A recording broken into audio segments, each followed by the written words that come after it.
So my name is Joanne White. I'll be your host throughout the series. I'm the founder of Women in Construction Ireland. To get this opportunity to go down and work underground. I might say something wrong and it's like that we're wrapped in bubble wrap. They don't know how to act around us. Yeah. You feel like a wee bodyguard there with the radio in your work trousers. Allysha, just do it. Seriously, like, what have you got to lose? How is it that they expect to get through an entire job and not one female ever come into sight? I'm just going home. I'm done. Good luck.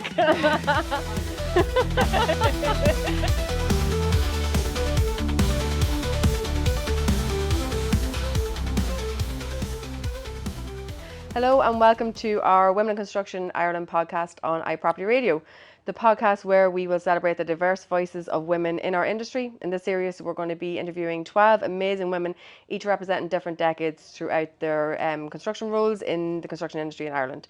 Over 5 episodes, we'll explore their journeys, their challenges, their triumphs, and they will provide us a rich tapestry of their experiences in our industry to date. Our guests range from seasoned professionals to emerging talent, from apprentices to senior management, ensuring that no two perspectives are alike. We will ask each group of women similar questions, allowing for a fascinating comparison between their insights and their advice to future generations. This honest look at what it means to be a woman in our industry in today's life in Ireland aims to inspire those already in the industry and motivate young women into a career in the dynamic field. So my name is Joanne White. I'll be your host throughout the series. I'm the founder of Women in Construction Ireland. I'm a lecturer in TU Dublin. My background in the industry is building survey and construction project management, and most recently being a contractor's QS up until a number of years ago, where I left and went into academia teaching in TU Dublin. I want to thank our sponsor, Futurecast and Industry for Skillnet, for supporting this initiative, and particularly to Mary Whitney from Futurecast and Industry for Skillnet, who will join us in our last episode to discuss where we're going to go from here in our industry and how we can make it a better place for women to be. Join us as we uncover the stories, wisdom and inspiration from all of these incredible women that I'm going to talk to over the next 5 episodes, and tune in for compelling conversations that will empower and inform. So today we have Allysha Lynch, who is in her 20s and is relatively new to the construction industry. So we'll get started. Allysha, if you want to give us a brief update on who you are, where you come from, what you do and how you got into the industry. How's things, Joanne? My name is Allysha Lynch. I'm 28. I got into the industry through my uncle, basically. He's an electrician and I spent years with him working on the farm since a young age. So I have, the hands-on experience. So he says, why not get into the trades? I started off as doing veterinary nursing and I wanted a change. So he pointed me in the right direction and, guided me and was like, well, why don't you get into your electrical apprenticeship? So I says, why not take the jump and take a bit of a career change? So I started off with him, basically doing house bashing and working in the domestic industry, and then we moved on to a solar panel company and I got registered through that company as an apprentice. So that's where it really began for me, as per se. And so I stuck it out for a few months with the solar panels, and then I wanted to go and get into contracting, into more commercial work and industrial work, just to dip my toes into different bits. And so that was grand. Worked with a different company then for just under a year, and then I said I wanted to switch again. So I finally got into the industrial sector and got into a manufacturing processing company, and it was the best move I made. That's when I really found my love for the electrical. So I began, sorry, I'm losing my so I started off there as a second year apprentice, and we were basically doing loads of process control and maintenance on machinery. So anything from 3-phase motors, synchronous motors, to going around. If any of the boys had any problems on the line, on the process line, they'd give us a call and we'd go up and we'd fix the line. And every quarter there'd be a shutdown. So for a week or 2 weeks the whole plant would be down and we'd just be doing purely maintenance on machines, because obviously you need to keep them going. So that was that. And then you made another move? No, I I actually finished out my time in Okay. that company, and I'd say my favourite part about being in that company was getting the chance to go down to the mines. Yeah, this is really interesting. I've This, never met anybody, male or female, who's come from the mines. So this is so interesting. yeah, like it was just so different. Like I didn't even expect to get this opportunity to go down and work underground on different network systems. It just opened my mind up to something Yeah. serious. I really found something that I was so interested in. So that was a brilliant experience. So, you'd have the radio, like you'd feel like a wee bodyguard there with the radio in your work trousers. Allysha, okay, no problem, I'll call down to you, do you know? And you've recently graduated. Yeah, Congratulations thank you so again. much. But what made you pick an electrician above anything else in the industry? Well, when I was coming, see, I did my veterinary nursing over in Wales. So whenever I was coming home during the summer breaks, because I was already always with my uncle farming away, he was like, "Oh, do you mind giving me a hand on a few of the houses that need to be done?" I says, "Yeah, no bother," do you know. So I got the experience from then, and I figured out I'm actually not too bad at this. So I can do this. yeah, like it's something different. So I was like, "Feck it, I might as So well you're go." nearly different than some of when we talked to you had the experience before you went down and got qualified. Yeah. As opposed to getting qualified and then getting your experience. Yeah, because I didn't want to just jump from one thing to another without knowing if it was for me. Yeah. Because I didn't want to make that mistake. There was no point in leaving veterinary nursing to go straight into an electrician apprentice without having ever done it. Exactly. If you didn't know if it was for you or not. Yeah, I wanted to be confident in Yeah. getting into it. Do you know what And I when mean? you decided to make the change, how did your family, your friends, how did they react, or even like teachers in school, if you ever broached the possibility of going into construction, how was it reacted to? So my family and friends, they were all for it. They were like, "There'll be no bother on you at all. They Just knew. go for it." Yeah, because like I'd be a really outdoorsy person. Just get out of the house and go do something outside. That's grand. But they were like, "Go on, go on," and I was kind of taken back. I was like, "Oh, I don't know," because when you're anxious about something and you don't know. But because I knew from that experience before getting Yeah. into and getting registered, You knew you could physically do it. Yeah. exactly. So that gave me the confidence to say, "Do you know what? I'll go. I'll just go and do it. Why not? Just bite the bullet and Yeah. go." What's the worst that could happen? Exactly. Yeah. You're better off just trying and see how you get on. Do you know what I mean? Yeah. And don't give up. But yeah, they were all great. So much support from brilliant. my family and friends. What was it in school? There wasn't. Did you go mixed school? Yeah, I Yeah. went to a mixed school. Yeah, an all Irish school in Rathcairn, Yeah. and there was like zero talk about people working in the trades and getting into construction. Male or female? Male or yeah. female. Yeah. Like not that I heard. Like I never recognised it anyway.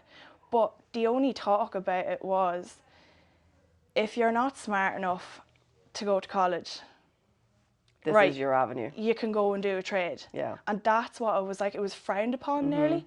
And It's like a second choice. yeah. Yeah. And it was a bit disappointing. Like when I think of it now after qualifying, it's just like, it's such a great thing. Like my whole apprenticeship, it's been amazing. Like, yeah, there's bumps in the roads, but you get through them. Do you know what I mean? Same as any industry, yeah. Exactly. And we had a conversation last night about how the industry seems to have done a complete 180 and now apprentices are the thing. Yeah. Like they're really selling them as the better option nearly Yeah. than going down the academic route. Yeah. So I think that's great to see the 180, that they're not as frowned upon Yeah. as they were anyway. When I was in school, there was no talk of anyone doing Nothing. apprentices. No. No. And I went to a mixed school as well. Yeah. And like I was obviously in the construction, I had in my head, I was doing construction, building surveying, DKT, nobody was going to talk me out of it. Yeah.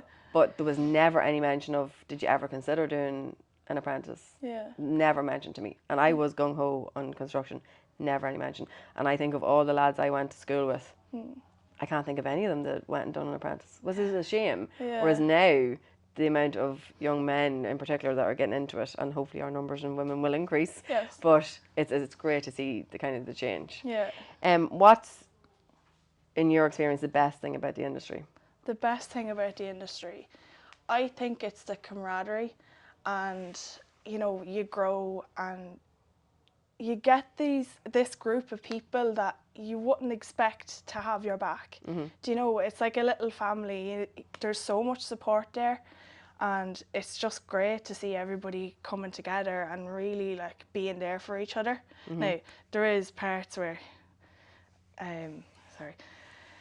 It doesn't always work like that. yeah, it doesn't always work like that, but most of the time, like, it's just brilliant. Yeah. And yeah. That's part of what we want to do with the podcast, is that yes, there are concerns and issues and barriers, but we're trying to overcome them. We're trying to make it a better place for women. But even as it stands now, it is a great industry for young women coming through. Yeah. There's so many opportunities. Like, you, 28, and look at all of you've done already in the industry. Never mind what you're going to do in the next Like, God knows how long. I just really wish they put that forward in school, because especially for people who are so practical and hands-on, like, it's really such a good avenue to go down. Do you know? But even if it's not an apprentice, and I'm very behind the apprentice, but even if it wasn't, the likes of your construction management, your site management courses, your building surveying courses, these are all hands-on degrees that you're going to come out with. Yeah. But again, they're not being, in my experience, they're not being portrayed as good options to students when they're filling out their CAO, male or female. So I think that's one of the things we're going to have to try and change. As a woman, have you faced any barriers, concerns, issues being in the industry? Look, there's a few bits here and there, but it hasn't been too bad. When I was, one of the companies I was with, when we were out on site, I think the worst thing for me was, you know, the lack of toilets and the lack of, we need to get this ready for, you know, a woman. There's a woman coming on site. A big deal being made about it, there's just so much of a fuss, and it's like, it doesn't need to be. Like, men have their toilets. Why can't we have our toilets? But even too? if there was no female employee, surely they should have one for female people coming to site. Yeah. Like, how is it that they expect to get through an entire job and not one female ever coming to site? But that's how it was. Yeah. Like, when I started, that's how it still is. Yeah. There's sites still being set up with no women toilets. Yeah. Like, I'm going to sites looking for women toilets, and they're like, you're just going to have to use this one. So you have your males, you have your, you know, additional needs toilets, but you don't have a female toilet. Yeah. Like, this is 2024. How are we still having this conversation? Exactly. Like, that site that I was on, I was the only girl there, and there was one portaloo. Yeah. One portaloo for all of us, and it, you know, the sun blazing down. You can imagine the smell in that toilet on a Monday after the weekend. Never cleaned, but rarely cleaned. It's something else. But even like, so basic, you know, facilities, storage, like giving a storage room like with a toilet with cleaning products everywhere. So you're squashed into this little tiny area, and you're trying to, like, you know, change. So I don't know. There's that, and then I think we had the conversation last night maybe about how, as being one of few or sometimes the only women, how we are treated by our male counterparts can vary so drastically. So we have like big brother types that will look out for us and guide us, like a mentor nearly. And then you have others that will avoid like the plague, that, like, you know, they're going to catch something if they come too close to us. They look at you and, oh God, I shouldn't have looked at her. I can't go anywhere near her, you know, I might say something wrong. And it's like that we're wrapped in bubble wrap. They don't know how to act around us. So there seems to be the opposite ends of the spectrum. But we need to find somewhere in the middle. I think they're just not used to it as well. Like, there's no problem there at all. Like, it's just, oh God, this is new. They don't mean any badness by it. No, they don't. But they just don't know what to do, and they're afraid of saying or doing something wrong.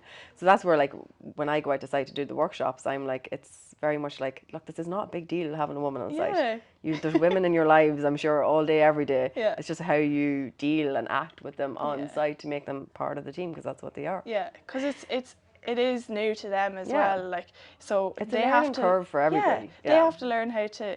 Well, not that they have to learn, but it's not easy changing from all men to, there's a woman coming, oh God, should I act a certain way, and should I say this, should I do that? And it's like, no, you don't need to overthink. Do you know, like, and it's been so male dominated for so long. And now all of a sudden we are seeing a slight increase in our women coming through, especially say your age and younger, that the men in their 50s and 60s are like, whoa, slightly taken aback, and right, I don't want to do anything wrong, but I don't want to insult her, but I don't want to overstep. You know, there's a fine line, and they're terrified of going anywhere near it. So it's about just bringing them into the conversation and like making them part of the process, because we need everybody to be involved. But like, even a few of them would come over and be like, Jesus, fair play to you, do you know? And it's just like, I think that's their kind of way of making conversation, which Yeah. is lovely. Yeah, So exactly. even like the men who make the effort, like I really praise them, do you know? Yeah, it's the So, ones that stand off and don't yes. interact at all. Maybe, yeah, could do with some help. Yeah, because then you start overthinking, oh, what did I do wrong to Yeah, them? have I And it's like, insulted them? "Oh, no. Yeah. Yeah, but oh, look, it is what it is. What do you think as an industry we could do to encourage more young women into it, or to encourage the women in it to stay in it? Well, as I was talking about, like facilities, like focusing on what not just women, but what people need, but what could we do, or could we go the extra mile to make them feel more comfortable? So the biggest thing for me, I think, and nobody likes talking about it, is, you know, that time of the month. Every woman has it. Yep.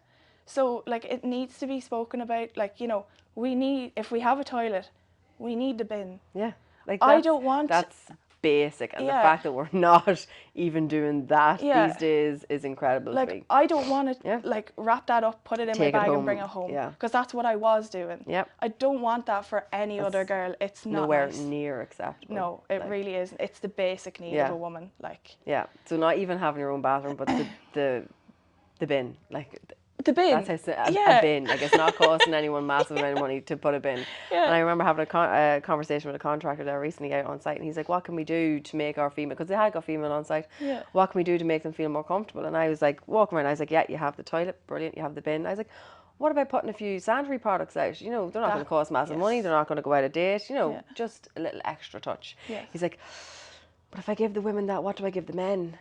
And I was like, "Well, no, they won't need it. They'll be fine. You know, they don't need it." Yeah. But it was a bit like they're nearly afraid to, if we give the women this extra something, what are we giving the men? Yeah. And that's where the conversation about equality and equity comes in. So I'm all for both of them, but equity being that as women, we might just need that little bit extra to be Yeah. able to do our jobs to the best of our ability. See, that's be the it buzz. sanitary products, be it, you know, a little bit of time and effort put into us once a month when we cannot cope.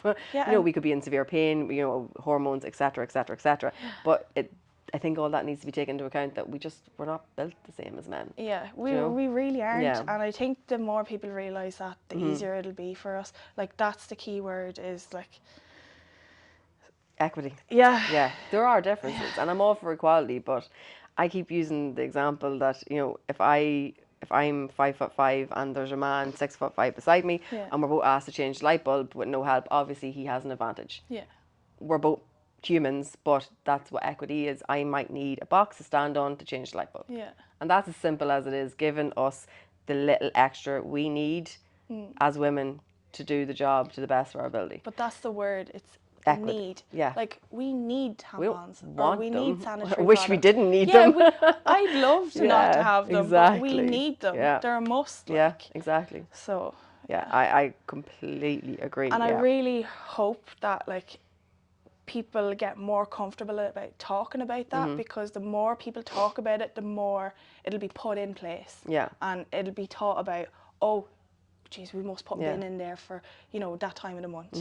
Don't forget about it. Like. And then Yeah. for the young women coming through, they don't even have to think about this. It's hard enough being a woman in the industry, being in such a minority, never mind being a young woman coming in straight from college or straight Yeah. from her apprenticeship, not maybe having the confidence to voice these concerns. If it's Yes. already there and they don't need to worry, that's one less thing they have to think about that day. And they You won't know? want to make a fuss. Like. They won't. They'll just get, you know, but they can just get on with their day and try and get through the day as best they can Yes. without that hanging over them as well. Like you're coming into a huge male-dominated industry. The last thing you need to be doing is stressing about sanitary products. Exactly. Every industry should be the same, but Exactly, as we're yeah. so male dominated, it's one of the things that seem to be left behind. Yeah. How do you think we can support the women that we already have in the industry? So what I mean by this, maybe you come from a apprentice background, you'll have a different view on this as me. I'm thinking like flexi time, core working hours, you know, that kind of thing. Do you think there's anything that the industry can do to change, to try and keep the women that we already have? I'm thinking the older women get, you've obviously got caring duties, you've children, or women thinking of having children, going to maternity leave. Is there anything in the industry we can do to try and keep the women we already have? Information. Give us the information. Like, you know, like in our induction days when you start in a company, you obviously spend a day going through health and safety and that. What I'd love to see is like I'm already thinking about having kids and stuff like that. Yeah. And I'd love to be given that information specifically for women. You know, Do you mean like this is what your maternity leave Yeah. is? Yeah. So it's upfront. This is what Yeah. you're entitled to. Exactly. Yeah. Your entitlements, like any information at all, because that takes stress away from me about thinking about, oh, I don't know if I can have kids, because if I have a child, am I going to have to like leave my job for so ever amount of time? And Yeah. Like I don't want to don't know make how the to, entire like, series about being yeah. a parent, because that's Yeah. not what it is. It's not Yeah. about being a mother. But I think the vast majority of people in Ireland, I think the stats could be like 82 or 87% Yeah. of people in Ireland either already have or want to be parents. Yeah. So I think it's a huge part of the conversation. Yes. So I like that. I never thought of being given it up front. Yeah. Being like, this is what you're entitled to. Yeah. So if that works for you, that's brilliant. If it's not, maybe this isn't for you. Yeah. This job, this company, whatever it is. Yeah. So yeah, I like that. At least you know at the end of the day where you stand. Yeah, Do you know? exactly. And I think the maternity leave, and it differs so much between companies. Yeah. In the industry, some pay the full 6 months, some pay nothing apart from the state, some top it up for half, whatever it is. So to be told that up front so that you can start planning Yes. ahead, Yeah. because we all know that women have the ticking time bomb that the men don't have as well. It's just another thing we have to start thinking about at a certain age, you know, that you have to plan for. As you say, you couldn't afford, I did one maternity leave on state pay, and genuinely I wouldn't have been able to do another one. No, like it wouldn't have covered the bills. It wouldn't have anywhere near covered the bills. Yeah. So it is something you have to think about. Yeah, and especially like, well, not especially, but even when you're going through your apprenticeship, like, I kept saying, like, from day one, I would love to have kids. I'm mad to have a child, but wait till I've done my apprenticeship. Just wait, wait, Allysha, wait, because I don't know what will happen if I have a child. Like, would you even get back to it? Exactly. You know, would you have to drop out and take on a job, a higher paying job than your apprentice, to pay the bills and have mind your child? Because the rate is it's low enough as it is. And also, would you be able to afford childcare? Yeah. Doing your apprentice? I'm sure the answer to that is a definite no. Yeah. Would you be able to feed them? But that's all has to go through your head at the same time. So yeah, there's a lot. I think information is, I think, going to be a key word going through this. So like, we're trying to make positive changes, but I think at the very first we should have all companies realise where they stand in the benefits that they're given, and make it it's one thing Women in Construction Ireland Wiki is, make it clear. Yeah. Like, we're not hiding behind any closed doors here. No. We're making we don't want to. No, but no company should. Like, in the industry, with the exception of the few companies who are really, really going hard at the EDI and really making massive strides for it, the rest of us are all starting on the same, you know, level floor here. Yeah. We're all starting on a very low peg. But that's okay, because we all know where we are. Yeah. We all know we can do better. Yeah. And I think if everyone admits that, and admits, you know, that, look, none of us are perfect, but we will make changes, I think that's all we can really ask for. All you can do is work from there. Exactly. Do you know, you need to start somewhere. Exactly. I think as long as we admit that, that's the main thing. Exactly. Right, last question, you'd be glad to know. Would you recommend the industry to young women? And if the answer is yes, what advice would you give them? I would definitely recommend it. It's definitely been an eye-opener for me, as in, like, I have grown a lot. My apprenticeship went on for 5 years. So that growth that I had for myself, like, when I look at myself from when I started my apprenticeship and think of how anxious I was, and I didn't know how to stand my ground, and I didn't know what way to go about things. Every day there was a little tiny bit more growth in me, and you know, you learn how to communicate with people. If anything went wrong, I actually taught myself how to go up calmly and not just go hell for leather and be like, here, this is that. You know, to approach them in a respectful, mannerly way and say, look, I'm not happy with this. Could you do this? And it really has taught me, like, even for life in general. So the life skills that come from the industry. That's what I was trying to say. Yeah, the but life even skills, like me working on a site, it has helped me so much in my public speaking. Yes. As you say, just learning how to deal with certain situations without flying off the handle. Not to be a hot-headed anymore. So if I was a young woman in secondary school thinking of putting down any construction role on my CEO, what's your one piece of advice for them? Do it. Just do it. Seriously, like, what have you got to lose? Like, you're going in, and if you don't try it, you won't know where you're going to end up. Yeah. So, you know, But risk it even for a as an biscuit, electrician, like. you've done so many different things. Yeah. So even as one apprentice, you've done so many different roles. Yeah. So that's one tiny aspect of the industry. Yeah. Like, I've done so many different roles in my, whatever, 15 years of being in the industry. Yeah. There's no, like, I've never known one person to just come in and just stick on the one road and that's it until they leave. Do you know, there's so many options available. And the opportunities are endless. You Yeah. have doors coming at you left, right and centre. Yeah. You're not just stuck at one situation. Exactly. You can go any avenue you want, and that's what I love about it most. And the fact that I could move companies, you know, to get as much as experience as I could throughout my apprenticeship was amazing. Yeah. So Absolutely. I'd say go for it. What have you got to lose? I agree. Allysha, thank you so much. Thank you, Joanne. So thank you everyone for tuning in to our Women in Construction Ireland podcast here on iPropertyRadio. We hope you enjoyed hearing the amazing stories from Allysha and valuable insights, I think, so far today. Thank you for joining us on this journey so far, and a special thank you again to our sponsor, Futurecast and Industry for Skillnet, excuse me, for supporting the series. Thank you also to iPropertyRadio and our producer, Caoimhe Scully, who without her, none of this would be possible. Remember, the future of construction is bright, and it's powered by women like Allysha and like the future women that are coming up in the following episodes. Stay tuned for more inspiring conversations, and join us again soon for episode 2. Thank you.